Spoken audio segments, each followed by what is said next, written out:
শ্রেণীর ছেলেমেয়েরা দেখো, আজকে আমি তোমাদের রাধারানী গল্পের কোশ্চেন অ্যান্সার নিয়ে আলোচনা করব। তো আমি তোমাদের এই অধ্যায় থেকে যে 3, 4 এবং 5 নম্বরে যে কোশ্চেনগুলো হয় সেগুলো আমি তোমাদের আজকে বলে দিচ্ছি, তোমরা খাতায় লিখে নেবে বা স্ক্রিনশট করে নেবে।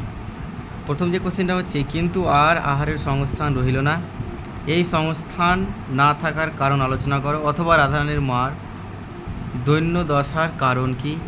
এই কোশ্চেনের উত্তরটা তোমরা এভাবে লিখবে এখান থেকে 3 নম্বরের জন্য।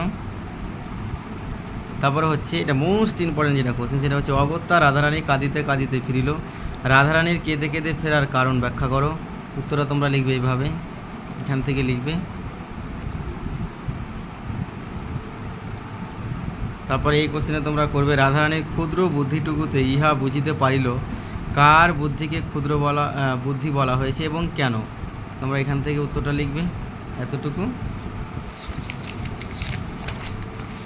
তারপরে যে কোশ্চেনটা তোমরা করবে সেটা হচ্ছে, রাধারানীর বিবাহ দিতে পারিল না, রাধারানীর পরিচয় দাও, কে কেন তার বিবাহ দিতে পারিল না। এটা হচ্ছে মোস্ট ইম্পর্টেন্ট কোশ্চেন। তোমরা কোশ্চেনের স্ক্রিনশট করে নেবে বা খাতায় ভিডিওটা দাঁড় করে লিখে নেবে।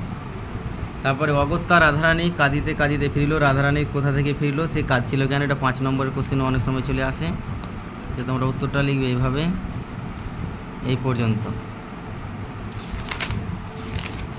এরপরে যে কোশ্চেনটা তোমরা করবে সেটা হচ্ছে, তাহারা দরিদ্র কিন্তু লোভী নহে, তাৎপর্য লেখো। উত্তরটা এভাবে লিখবে। তো এই হচ্ছে তোমাদের রাধারানী গল্প থেকে 3, 4 এবং 5 নম্বরের কোশ্চেন। তো এই ধরনের ভিডিওগুলো পেতে তোমরা অবশ্যই আমার চ্যানেলটিকে সাবস্ক্রাইব করে রেখো এবং ভিডিওগুলো ভালো লাগলে একটা লাইক করে দিও।